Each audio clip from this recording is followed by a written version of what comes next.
ហើយដោយសារតែគាត់អស់កម្លាំងគាត់អីដែរគាត់មកពីភៀសខ្លួនអីដែរអញ្ចឹងទៅគាត់ក៏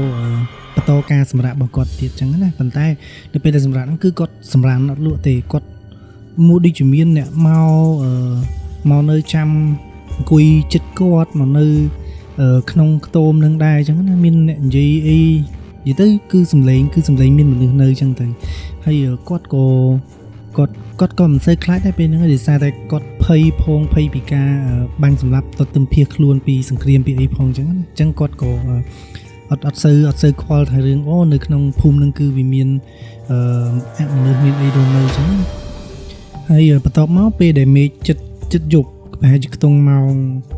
6ហ្នឹង6ជាងហ្នឹងគឺមេឃនៅក្នុងព្រៃ6ជាងគឺមេឃល្ងឹតហើយ